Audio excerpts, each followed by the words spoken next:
Boa noite, pessoal. Então, começando aqui uma série de entrevistas que a gente chama de Camaçari 360. Por que 360? Porque a gente vai atingir, conversar com todos os segmentos que têm relação com a cidade.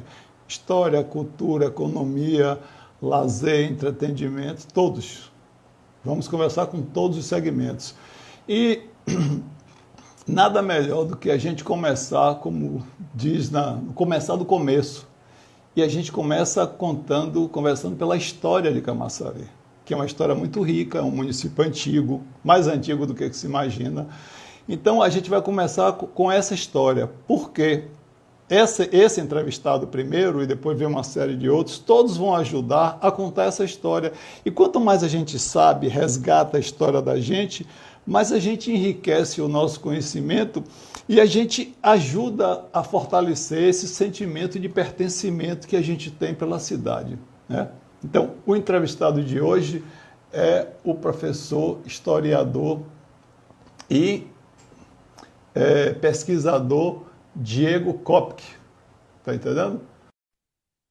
Uma aula de história aqui para a gente aqui, né? Estamos aguardando aqui Diego aqui, ele já está conectando, né? Ó, pronto. O professor Diego já está. Tudo bem, professor?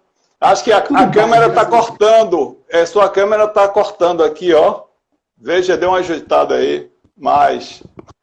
Aí, beleza. Mais um pouco. Desce, não, mais. Aí. Não, mais. Mais um pouco.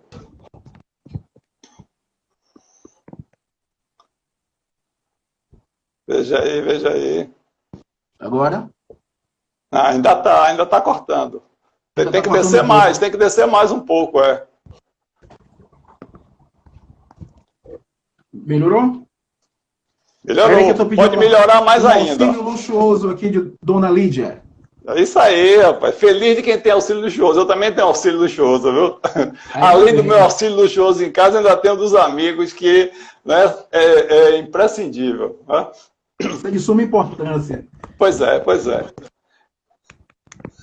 Se ajeitando aí. Pronto. Agora acho que agora ficou, né? Tranquilo. Boa noite, professor. Tudo bem? É um prazer conversar com o senhor, com você, tá entendendo? Eu acho que vai ser uma conversa boa. E eu queria, primeiro, antes da gente entrar, eu queria saber como é que nasceu, porque o senhor tem um livro já pronto, chama, deixa eu ler aqui, que eu nunca gravo, do Joanes ao Jacuípe. Uma história de muitas querelas, tensões e disputas locais.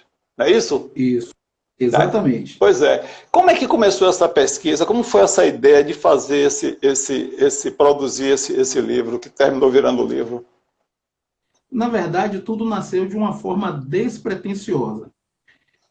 Por volta de mais ou menos uns 20 anos atrás, eu trabalhava no Polo.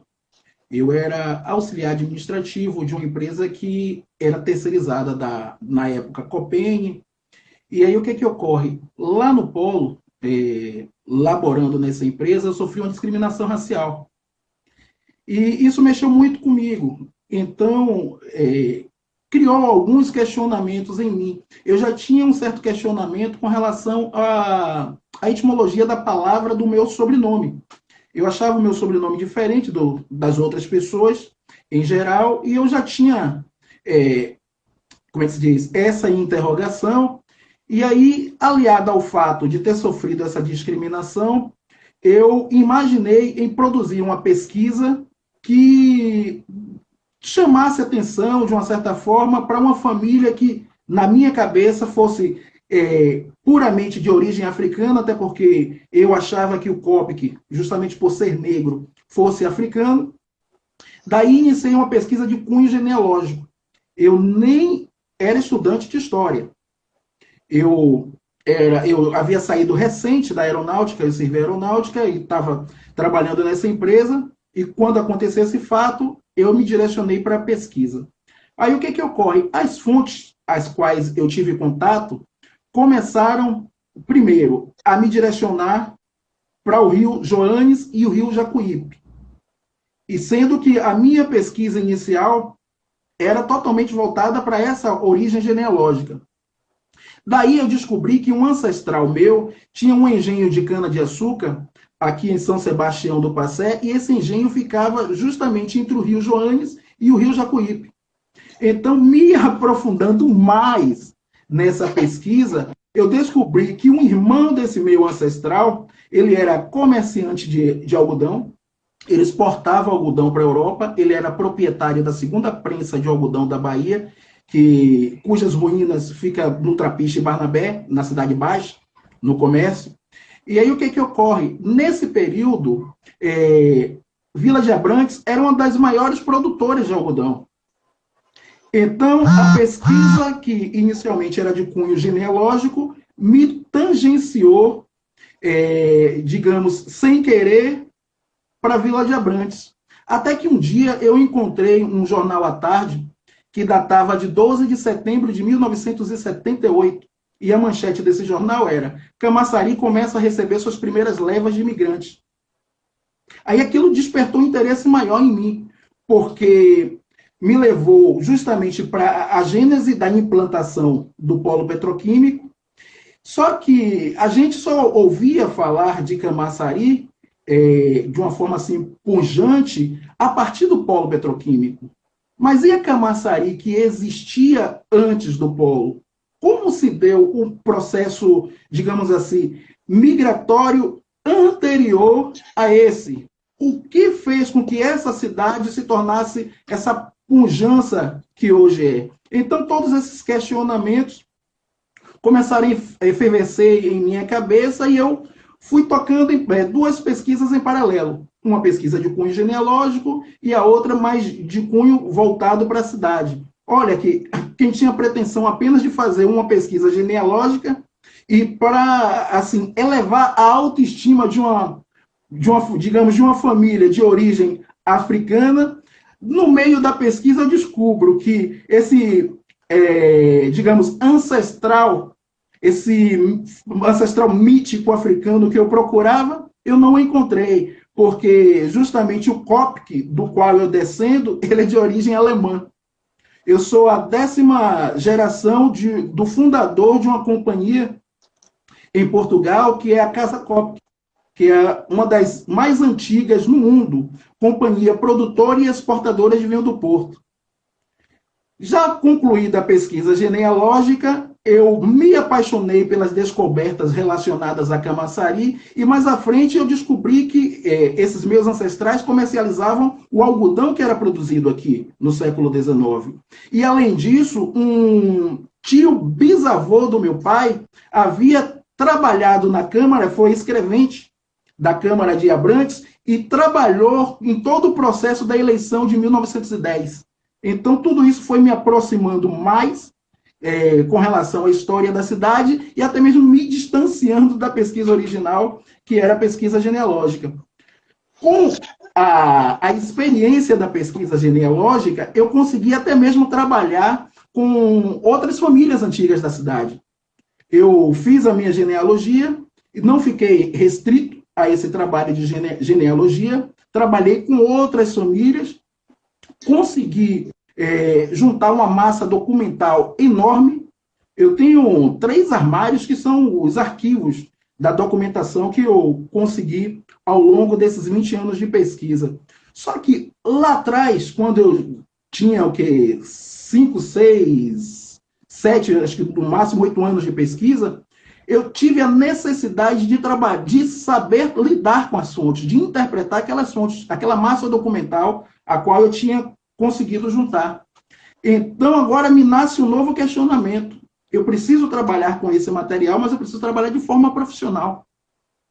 Então, eu fui cursar História na Universidade Católica do Salvador, e chegando na Universidade Católica, por conta da minha experiência com o arquivo, eu já tinha aprendido paleografia e algumas disciplinas que são inerentes do curso de História. Chegando lá, os professores até me parabenizaram, porque eles disseram: o grande dilema dos estudantes daqui é justamente estabelecer uma pesquisa. Você já chega com a pesquisa pronta, porém não sabe lidar com o material. Então, houve esse casamento, graças a Deus, perfeito, né? Entre a minha pesquisa empírica e agora, já com a entrada na academia, de poder trabalhar de forma metodológica com a massa documental a qual eu tinha conseguido Agora, juntar. essa pesquisa sua, eu já tive acesso a algumas informações, alguma coisa. Por exemplo, você cria um novo parâmetro. Por exemplo, Camaçari sempre festejou no 28 de setembro a festa da cidade. Esse ano são 262 anos. Mas, na verdade, Camaçari vai lá para trás mais 200 anos, não é isso? Então, Camaçari é do século 16, não é isso? 16, exatamente. Como é que é? Qual é essa diferença do 28 de setembro de 1758 para lá o 29 de maio de 1558? Quer dizer, Camaçari, então, é uma das primeiras, quer dizer, Camaçari da origem, originada de uma das primeiras povoações do Brasil, não é isso? Exatamente, isso. Bom, a gente vai ter que se remeter um pouquinho agora ao século XVI. Quando cá chegaram os portugueses para tomar posse, de fato, da colônia e, assim dizer, fundar a cidade do Salvador, logo após fundada a cidade do Salvador, em 1549, foram instalados 1540... Falhou aí. aldeamentos indígenas. Falhou, Diego. 1549, Peraí, a fundação Diego, falhou. da cidade do Salvador. Oi. O som está falhando. Oi. E tudo bem? Diego. Oi? Oi, peraí. Tá, Bom, o som está retomando. falhando. É bom você voltar um pouquinho. Quando você fala quando os portugueses Tá chegaram. ruim. Peraí que tá. João? Oi. Eu estou ouvindo, mas a imagem está. Nós estamos conversando com o professor, historiador e pesquisador Diego Kopke. Diego de Jesus Kopke. Oi, Diego. Estamos aí? Pronto. Acho que está. Está ouvindo? Pronto. Restabeleceu, ainda bem. Bom, volte lá de novo para o século XVI. Sem problema. Bom, eu parei justamente em 1549, na fundação da cidade do Salvador. 1549, certo, Salvador. Pronto. Voltou, não tá. Você tá no móvel também? No internet móvel? Estou nas duas internet. Estou na internet móvel do celular e na internet do T-Mobile. Fixa.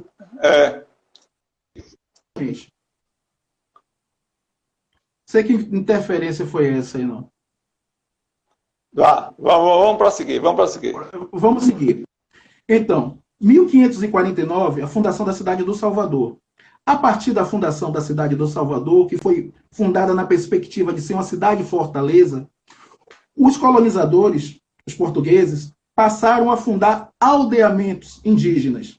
O que são aldeamentos? Aldeamentos são aldeias em que os índios perdem, eles deixam de ser os gestores daquele seu espaço, e aquele espaço passa a ser administrado pelos padres da Companhia de Jesus, os padres jesuítas. Então, esses padres foram fundando diversos aldeamentos ao entorno da cidade do Salvador. Até que, em 1558, 9 anos após a fundação da cidade do Salvador, foi fundado o aldeamento do Espírito Santo. E esse aldeamento recebe esse nome justamente porque ele foi fundado no dia de Pentecostes, dia em que se celebra o Divino Espírito Santo. Então, como marco de fundação da cidade, nós temos Tá me ouvindo? Tá legal? Tá. Nós temos o dia de Pentecostes. Tá E falhando. também a festa do Divino Espírito Santo, que se deu justamente nesse dia. Aí o que ocorre com o dia 28 de setembro? Esse é o nosso marco de fundação, 29 de maio de 1558. 28 de setembro, na verdade, é a data em que houve a assinatura do documento em que o rei Dom José I de Portugal, a partir do Marquês de Pombal e a instalação das reformas pombalinas, eles mudam a estratégia de tratamento aos povos indígenas. Eles elaboram uma espécie de emancipação política dos índios da América Portuguesa, que é o Brasil. E eles precisavam de um local que servisse como ponto de partida, como start. Então, o aldeamento do Espírito Santo foi justamente escolhido para ser um ponto de partida, uma espécie de laboratório para esse processo de indígenas no Brasil. E o alvará régio, que determina a fundação do aldeamento, se deu somente no dia 28 de setembro, que só veio a se concretizar como fato, como mudança de status para a categoria de vila. O som não tá bom, o som parece que está com delay. De 1758. Está ouvindo? Você está me ouvindo? Veja, nós temos duas datas.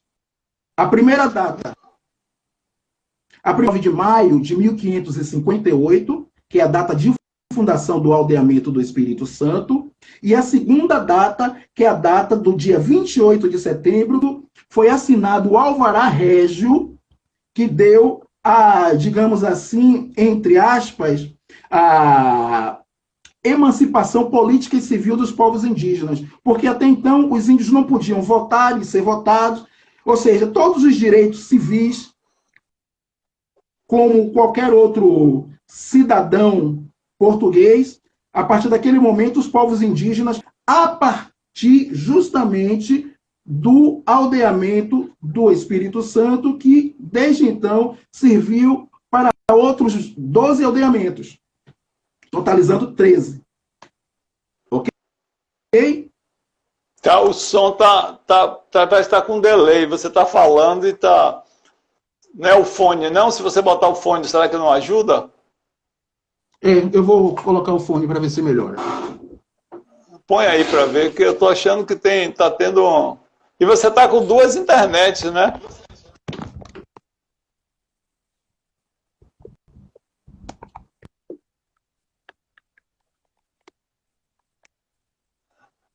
Essa conversa é joia rara, rapaz. Não pode perder, não. O internauta perdeu uma parte aí, né? Tudo bem que ele vai ter que comprar o livro, mas começa logo agora já. Pronto. Veja aí agora. Tá. Pronto, para mim ficou legal. Estou lhe ouvindo bem. Pronto, tá ouvindo bem? Você está me ouvindo bem? Estou ouvindo, Perfeito. tranquilo. Viu? Então, a gente começa lá, aí você fala desde a fundação do Estado de Salvador, depois cria os 13 núcleos, não é isso? Que é aquela coisa, os portugueses chegam com os jesuítas, né, se apoderam, né, porque não é descobrimento, é achamento, né? Os índios já existiam, já tinha a cultura dele, ela foi mexida, vamos dizer assim, né, em alguns momentos até exterminada, para poder dar lugar a essa nova realidade de Portugal, o catolicismo, uma série de... Mas jogue duro. Então, o que ocorre? Com a fundação do aldeamento, voltando ainda ao século XVI, nós temos alguns marcos de fundação de nossa cidade.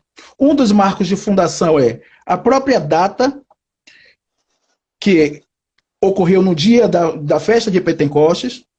Nós temos a festa de Pentecostes, que é celebrada no nosso município há 462 anos. É a festa de Pentecostes mais antiga do Brasil. A nossa é a pioneira. marco de fundação importantíssimo é o Colégio dos Jesuítas. O Colégio dos Jesuítas, que ficava anexo É isso que eu quero saber, porque a história começa em Abrantes, não é isso? Naquela igreja de Abrantes, não é isso? Como é que, porque parece que tinha um colégio ao lado, como é que é isso? Eu não ouvi, deu um corte aí. Não, deu um corte aí essa povoação surge a partir de Abrantes, onde hoje tem a igreja, que antes era uma igreja mais modesta, não é isso? E aí tinha um colégio também jesuíta. Havia um colégio. Bom, os padres da Companhia de Jesus, eles vieram com uma missão. Ajudar no processo de colonização, catequizar os povos indígenas, só que para esse processo de catequese, era preciso, digamos assim, reelaborar a cultura dos povos indígenas. E de que forma se faria isso? Primeira coisa que foi feita foi trazer meninos órfãos de Portugal, para que esses meninos se misturassem com os meninos indígenas, para que houvesse uma interação, ou seja, uma aculturação velada, e a partir daí os primeiros colégios jesuítas no Brasil. Fato importantíssimo e interessante é que tem como seu marco de fundação justamente a fundação do Colégio de São Paulo de Piratininga. Camaçari, da mesma forma que São Paulo, teve também, junto com a fundação do aldeamento, a fundação de um colégio jesuíta. Infelizmente, por conta da destruição desse colégio que foi demolido na década de 1940, se apagou parte da nossa história. Mas em Camaçari, nós tínhamos o 6º colégio a ser fundado no Brasil. O primeiro foi o colégio da cidade do Salvador, depois o colégio de São Paulo. Caiu a conexão? Não, é porque vá, tudo bem. Senão a gente derruba e volta de novo para ver se melhora. Tranquilo. O colégio de Olinda, o colégio de Vitória do Espírito Santo, até que foi fundado o nosso aqui. E, no entanto, por conta de digamos assim, uma ignorância, né? Esse colégio foi demolido em 1940. Mas seria também, além da igreja, uma das evidências justamente da data de fundação da nossa cidade. E aí, porque tem a igreja, né? Tem o colégio, tinha o colégio ao lado, não é isso? E tinha todo aquele entorno. Do lado direito, ele era um espaço. Colado com a igreja. Era um anexo colado com a igreja. E ele foi demolido justamente na década de 1940. E no entorno tinha o cemitério, né, que parece que ainda tem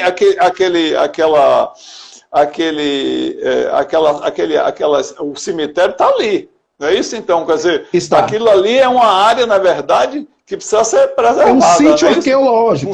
Na verdade, é um sítio arqueológico importantíssimo, não apenas para Camaçari, mas para o Brasil. Eu vou explicar por quê. Todas as igrejas, principalmente as igrejas fundadas no período colonial, todo o seu diz que é o entorno, que é a praça, na verdade era o adro da igreja. Toda aquela área que pertencia ao adro, tanto as laterais, direita como esquerda, fundo e a frente, serviam como área para grandes congregações, para juntamento dos fiéis. Lembre-se que só existia naquele período, no Brasil colonial, a Igreja Católica. Então, não tinha outra religião. Então, toda digamos assim, ajuntamento de pessoas estava voltado para aquele sentido. Para aquele sentido ali, numa perspectiva religiosa.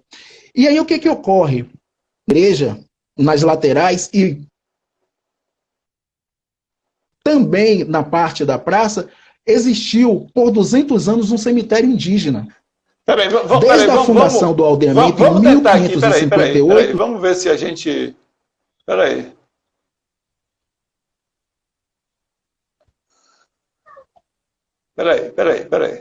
Ok, tranquilo.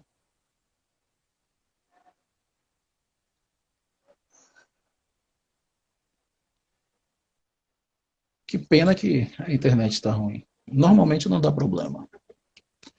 Não sei. Vamos ver de novo aqui, peraí. Vamos de novo adicionar. Tá entendendo? E agora? Peraí, acho que tá, já estou ouvindo sua voz, mas a imagem ainda não chegou. Eu estou lhe vendo. Estou te vendo e te ouvindo. Pois é. A internet está... Nós estamos conversando aqui com o professor, pesquisador, historiador de Camaçari, Diego de Jesus Kopke. Diego está contando para a gente um pouquinho da história de Camaçari, né, que começa lá em 1558. Né? Portanto, Camaçari tem 462 anos. Né? É uma das primeiras povoações do Brasil. Começou lá em Vila de Abrantes. Aí você vê que está demorando tá vendo? A conexão. Você está me ouvindo? Estou lhe vendo e ouvindo. Estou te vendo bem e te ouvindo bem. Mas aqui eu já marquei você aqui, não estou. Mas se você quiser ir falando... Uma pessoa está dizendo aqui, é normal que aconteça o delay de quem está falando. Kaique está falando aqui que é normal, exatamente. Isso. Que as lives são sempre instáveis. Mas vá falando, que aí a gente vai até... Pronto. O que importa, na verdade, é a transmissão do conhecimento. A imagem é o de menos. Então, vamos lá. Até porque duas figuras tão belas, né? Eu e você, já pensou? É verdade. Então, o que ocorre? O adro da igreja de Abrantes é um sítio arqueológico importantíssimo. Não só, como eu havia dito, importante para a Bahia... Vou sair de novo. Peraí, o pessoal está mandando sair aqui. Peraí, vamos seguir o internato. Vamos seguir a orientação de quem sabe. A gente cumpre aqui. Vamos ver. Vamos remover, vamos chamar Diego de novo. Diego está aqui de novo. Adicionar. Está me ouvindo? Sim. Vendo e ouvindo. E agora? Pronto. Você está me vendo e ouvindo? Já estou vendo a imagem, não está ainda no ponto. Né? Antônio Souza botou um kkkk aqui, ó. Tá vendo, pessoal aí? Tá vendo? Você vem dar uma aula de história, o pessoal ainda... Mas é isso aqui. Ele, na verdade, está rindo da situação, né? Dessa... Com certeza, mas vamos falando. Digamos, dessa desconexão. Vamos falando para não perdermos tempo. Então, o adro da igreja de Abrantes é um sítio arqueológico importantíssimo. Ali está enterrado nada mais, nada menos do que Fernão Cardim. Cardim foi um padre jesuíta, padre visitador, que inclusive esteve em situações importantíssimas para a história da nossa cidade. Nós publicamos a semana passada um artigo justamente que fala das primeiras manifestações artísticas e culturais no Brasil, e que essas manifestações artísticas e culturais se deram também em Abrantes. Fernão Cardim estava presente, né, na encenação do Alto Pastoril, onde o Tupinambá... isso que eu ia falar, porque você escreveu um artigo para o Camaçari agora, inclusive foi um artigo até festejado e compartilhado pelo ator Matheus Nastergalli, não é isso a pronúncia, não está certo? Nastergalli. Rapaz, essa internet tá do nada. Peraí que eu vou derrubar de novo. Peraí, vou derrubar e voltar de novo. Peraí, Diego, peraí. Eu fui Nastergalli, sei lá.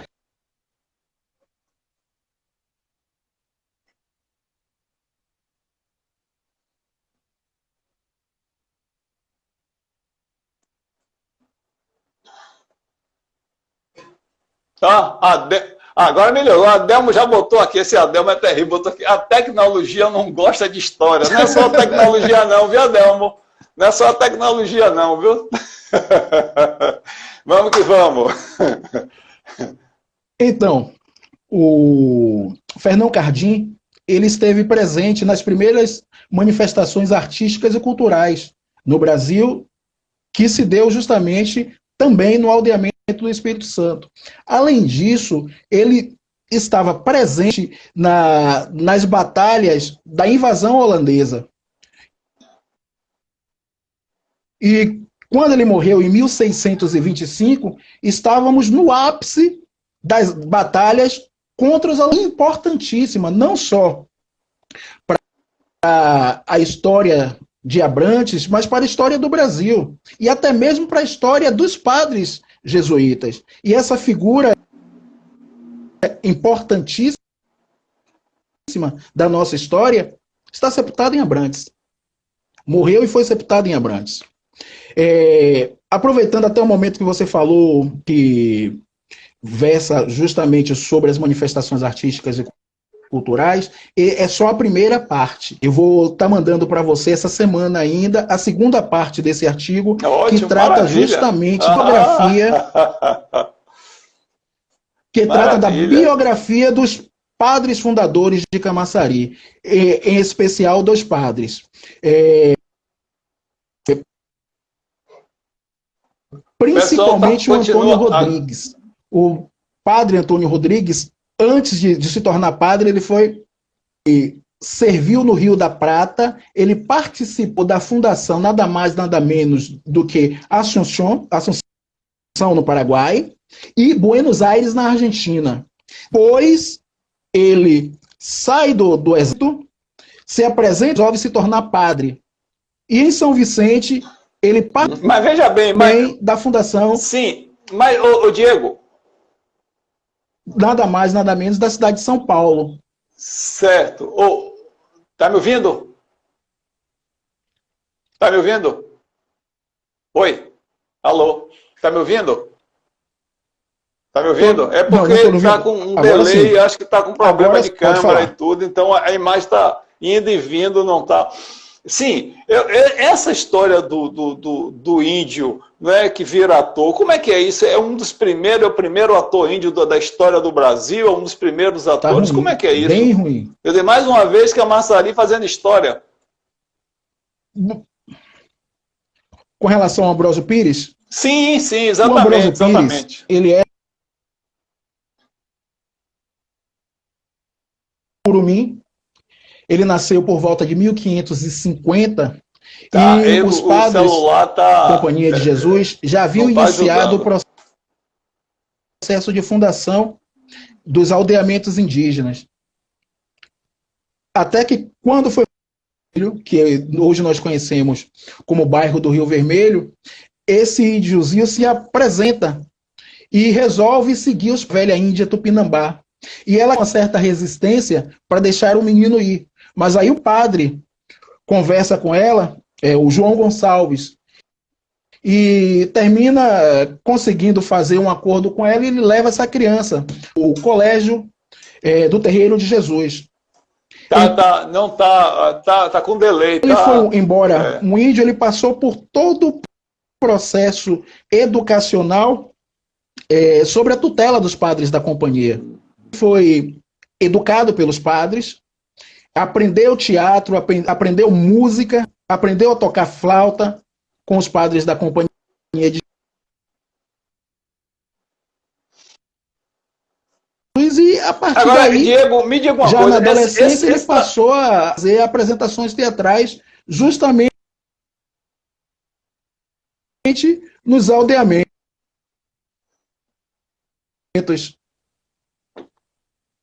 Não, você está falando agora, essa pesquisa sua, onde é que você foi? Porque você falou que tem uma quantidade, você pesquisou aonde? Quais foram as fontes?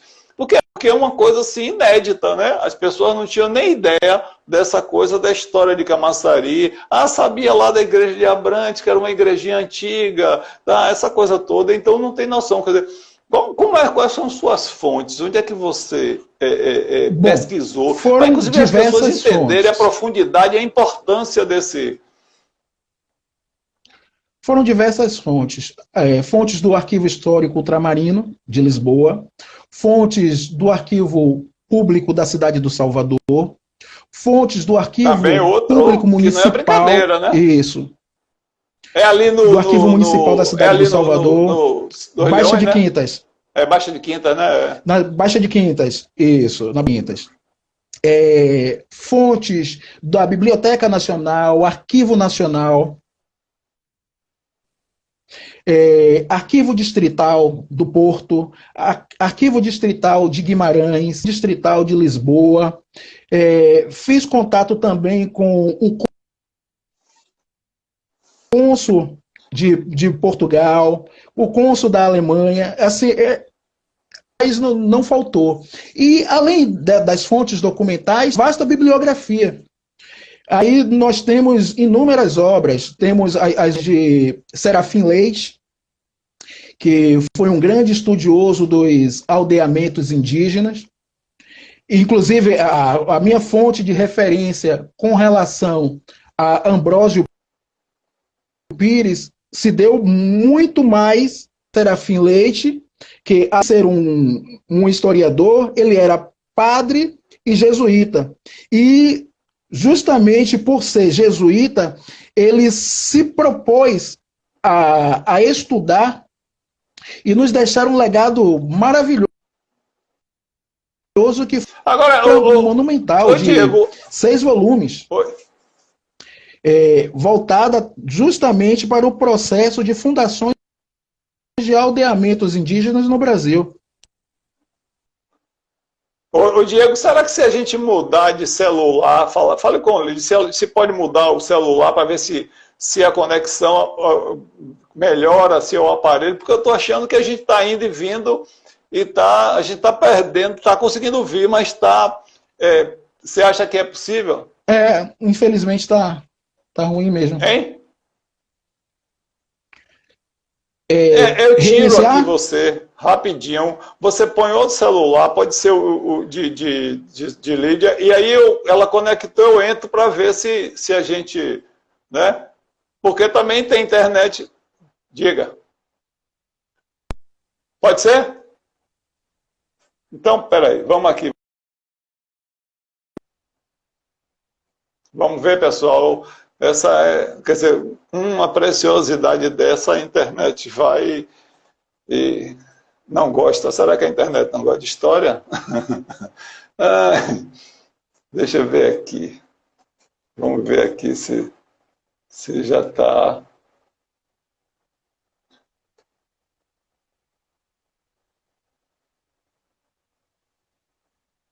Vamos ver aqui.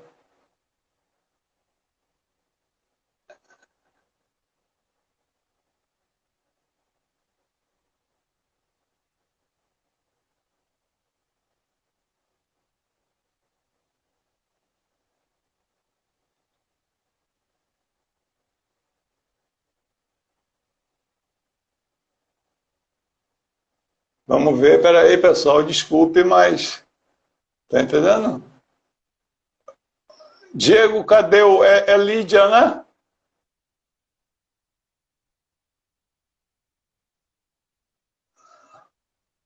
Não estou achando aqui ela. Não estou achando aqui. Poxa.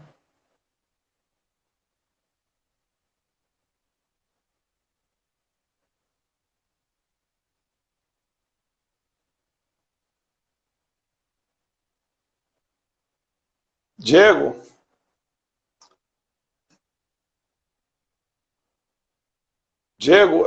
troca o celular para ver para ver se a gente garante, porque a gente não pode perder essa.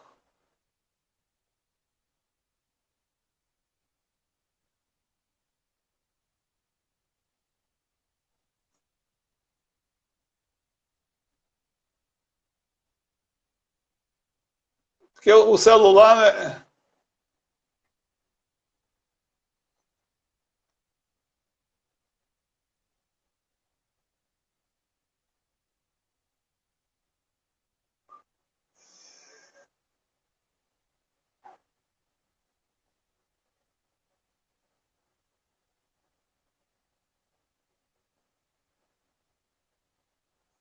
Deixa eu ver se...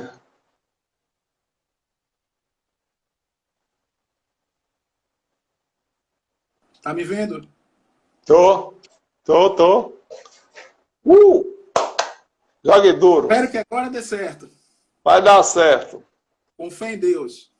Rapaz, se não tiver uma mulher por trás, o cara tá frito, viu? E eu vou lhe Vá. dizer um negócio. Eu sou analfabeto funcional digital.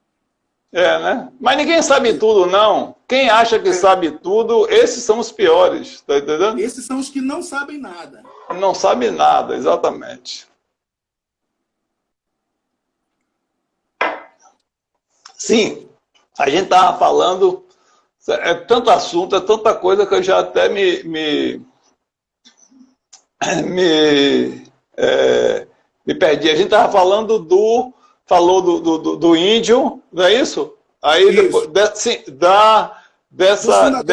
Dos fundadores de como? Camaçari. Estamos falando de... Mas tem no seu trabalho, você faz uma referência nos seus artigos a um personagem que chama o capitão João Francisco da Costa. Quem é João Francisco da Costa? Qual a importância dele? João Francisco da Costa tem uma importância ímpar para a história de Camaçari. Ele foi um grande latifundiário da região. Só para você ter uma ideia, ele era proprietário de 10 fazendas. A sua primeira fazenda começava em Água Comprida, que é o que nós chamamos hoje de Simões Filho. E sua última fazenda terminava em Capuame, que é onde nós conhecemos como Dias Dávila. Já dava. Então, toda essa extensão territorial de Água Comprida até a feira de Capuame, no final do século XVIII, pertencia ao capitão João Francisco da Costa. Ele foi o grande latifundiário da região e, inclusive, o proprietário da Fazenda Camaçari. A Fazenda Camaçari, onde é a sede da Fazenda Camaçari? A sede da Fazenda Camaçari é justamente onde foi a prefeitura. Aquele prédio antigo que o ano passado tombou. Certo. Sim, então me diga uma coisa. Então, agora tem um outro assunto que, infelizmente, o tempo da gente, estou vendo aqui essa loucura da internet. Tem um outro assunto importantíssimo para Camaçari, que é a Estrada das Boiadas. Conte aí rapidinho, o que é a Estrada das Boiadas? Onde é que a Estrada das Boiadas entra em Camaçari na história do 2 de julho, né? Porque Camaçari também está no 2 de julho. Não está, mas deveria estar, mas quem sabe agora com o seu resgate, talvez comece a se entender isso e entre para o 2 de julho. Como é que é essa história da Estrada das Boiadas? A Estrada das Boiadas ela antecede até mesmo o processo de colonização. Porque tudo que nós conhecemos hoje em Camaçari, na Bahia e no Brasil, já existia. Já haviam povos que habitavam aqui. Então, a Estrada das Boiadas... Por isso que não se diz descobrimento, diz achamento. Porque eu descobri parecendo que achou, já tem dono. Para você ter uma ideia, o que nós chamamos de Bahia de Todos os Santos era denominada pelos povos ancestrais de Quirimurê. O que nós conhecemos como Lauro de Freitas era Ipitanga. Então, todo o nosso território ele tinha uma denominação dada pelos povos ancestrais.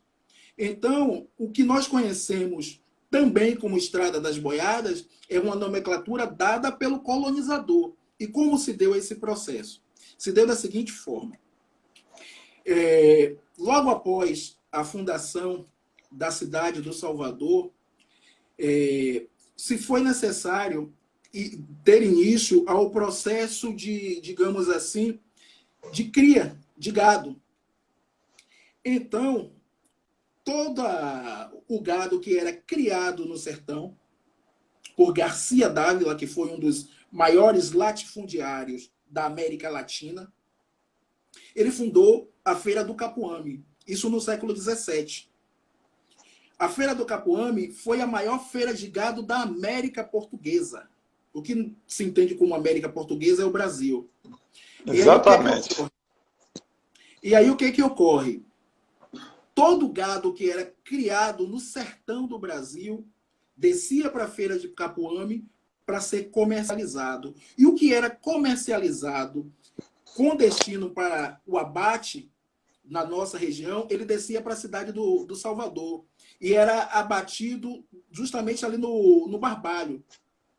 Então, já existia uma estrada imemorial dos tempos dos nossos ancestrais indígenas que cortava todo o Brasil.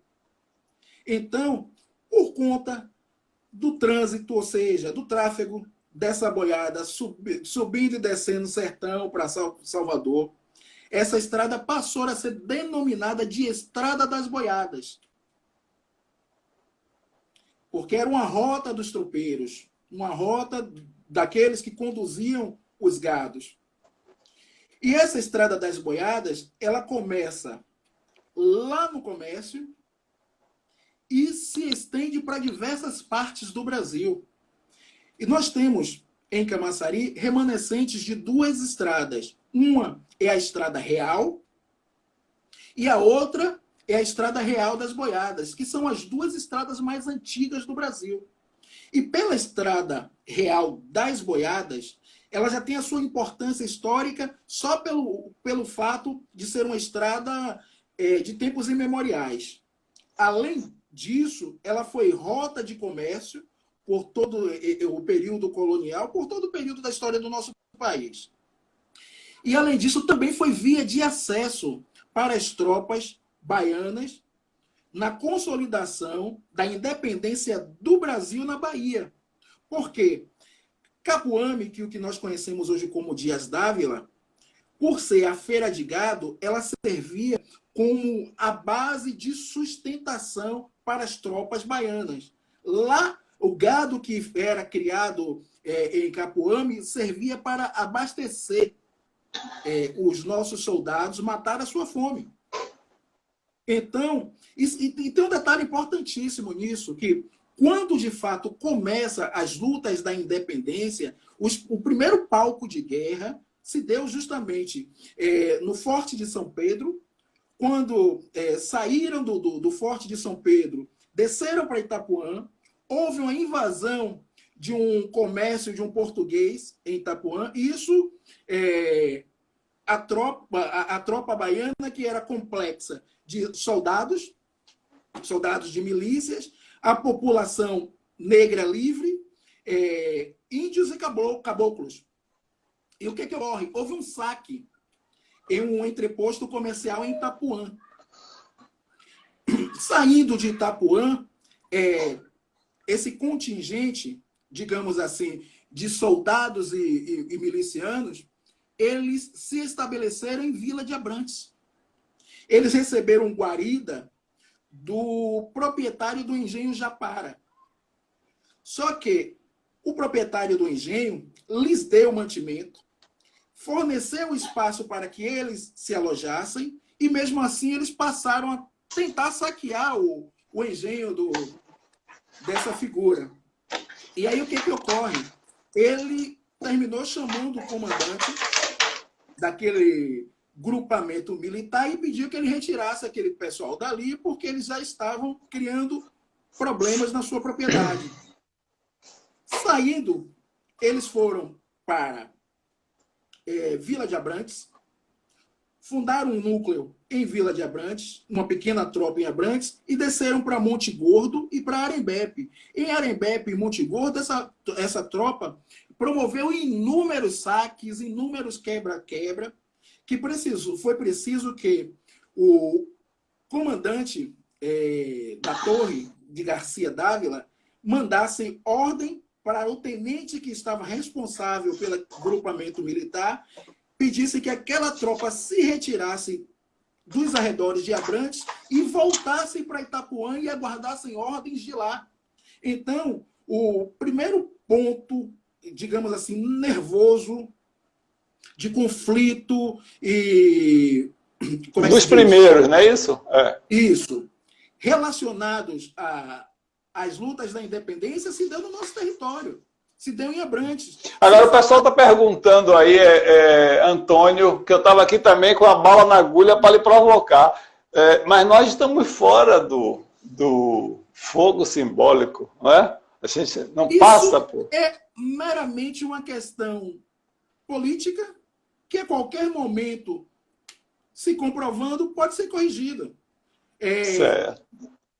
Cachoeira, por exemplo, até, salvo engano, 15 ou 16 anos atrás, não havia a passagem de comando do Estado da cidade do Salvador para Cachoeira. Isso é coisa recente, é coisa de, salvo engano, de 15 ou 12 anos para cá. Agora, Diego... Houve esse reconhecimento, então, só um minutinho. Então, Camaçari também pode, sim, vir a ser reconhecido e se tornar rota da passagem do fogo simbólico. Agora, parece que a coisa começou a andar a partir dessa sua presença, vamos dizer assim, né? Que eu acho que o Camaçari agora tem uma pequena contribuição aí nesse processo.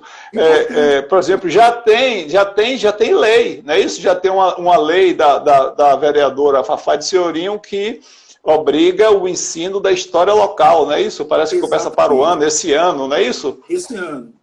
Esse ano, né? Esse ano. Eu acredito que não está por conta justamente desse problema da pandemia, né? Justamente por conta das publicações, dos artigos, no espaço que você me cedeu, que Júlio, na época, Camaçari Notícias, me cedeu também, houve algumas autoridades da cidade que me procuraram para tentar entender e conhecer um pouco mais da história da cidade.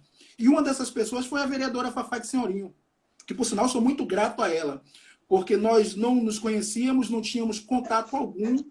Ela me procurou e disse, olha, eu tenho interesse... Teve a sensibilidade, né? Bacana, sensível a ela. Né? Exatamente, teve essa sensibilidade.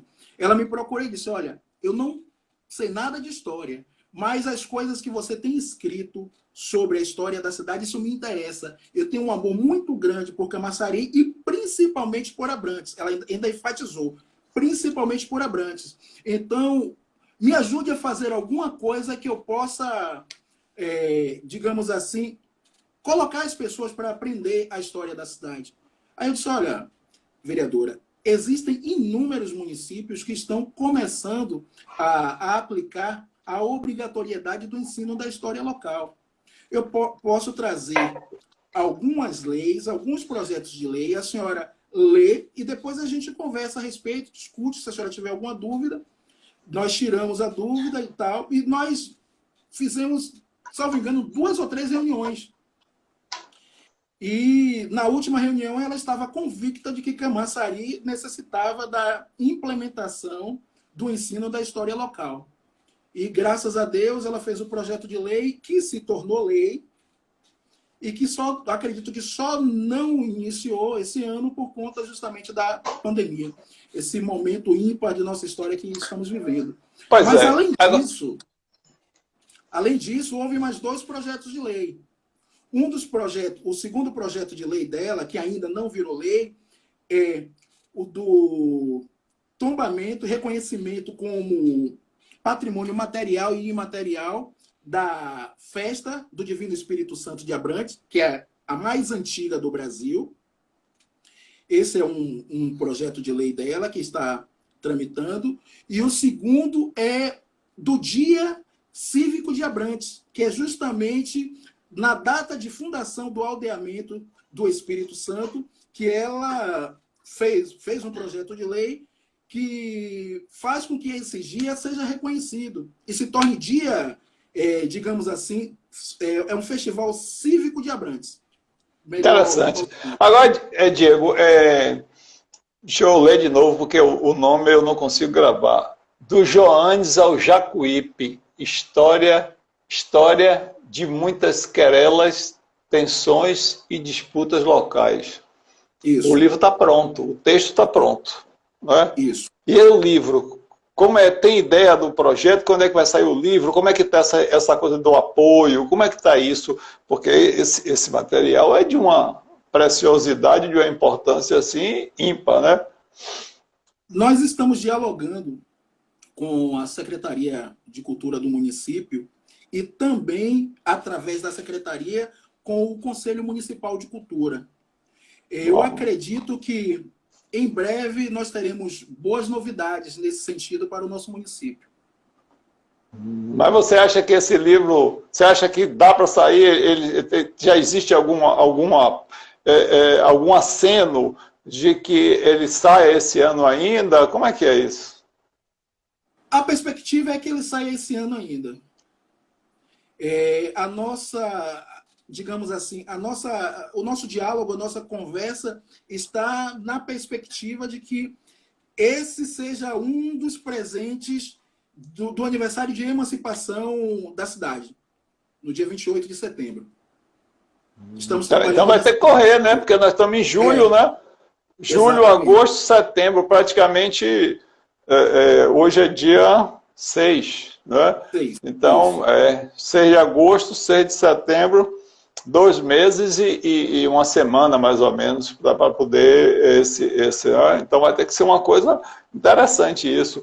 Agora, Diego, a gente falou porque essa coisa da queda da internet terminou imprensando e dificultando. Exatamente. Aí a gente não pôde conversar mais sobre João Francisco, sobre a importância dele nesse processo, né, de Camaçari, a presença dele econômica dele, o poder político dele e tudo, né? Então a gente só falou passando assim da coisa do casarão. Eu gostaria de falar um pouquinho mais dele, se tiver condições. Claro, agora você tem exatamente 1 minuto para falar dele. Vamos falar do capitão em 1 minuto. As pessoas que estão assistindo aceitam, mas a gente poderia encerrar e retomar daqui a 10 minutos. Porque tem muita coisa para se colocar. Se as pessoas estiverem de acordo, eu acho que para mim é tranquilo. Para mim não tem problema nenhum. Tá entendendo? Nenhum problema. Eu só preciso ter que finalizar algumas coisas aqui, por exemplo, avisar... Oi? Em 10 minutos? Você acha melhor? Ou a gente faz outra série? Tem tanta coisa para se falar que... Pois então a gente faz outra série. Eu acho melhor, a gente faz outra série, sacou? Que aí fica redondinho e aí a gente define um roteiro e fica até melhor. Não é? Eu queria te agradecer, tá entendendo? E vai ter outra, se prepare, né? Até porque todo mundo quer e precisa, né? E é fundamental essa aula sua. Eu só tenho a agradecer. Agradeço a oportunidade que você e alguns veículos de comunicação me deram ao longo desses 2 anos. São 2 anos que a gente vem trabalhando nessa perspectiva de mostrar aos camaçarienses que Camaçari tem história e fortalecer a autoestima do nosso povo. E, assim, sou muito grato pela oportunidade que você nos tem dado. E muitíssimo obrigado. Viu? Então, obrigado, Diego. Vamos ter outra. Eu queria só lembrar que as outras entrevistas que eu fiz com os pré-candidatos a prefeito já estão no YouTube. Você pode olhar lá na conta João Leite Filho. Chega lá, você acessa. E segunda-feira que vem, dia 13, a gente vai conversar com José Raimundo Mônaco, ex-vereador, pesquisador, certo? E uma fonte assim, se você quiser saber de política, história da política, é uma enciclopédia viva. Hoje o que a gente diria assim é o Google. Dá um Google. Quer saber da política de Camaçari, da história? Porque Mônaco tem mais de 40, 50 anos, fora a pesquisa que ele vem fazendo, que ele fez. Então, é um negócio assim, tá entendendo? Só tem 20 minutos. Então, Mônaco, para a semana, segunda-feira, a partir das 18 horas, dia 13, a gente vai conversar com ele sobre mais história de Camaçari, história da política. Diego, muito obrigado. Pessoal, boa noite. Eu que agradeço, peço desculpas, porque me parece que o problema... Não, a gente foi internet. O que a gente vai fazer? Mas é assim mesmo, viu? Tá certo? Obrigado, pessoal.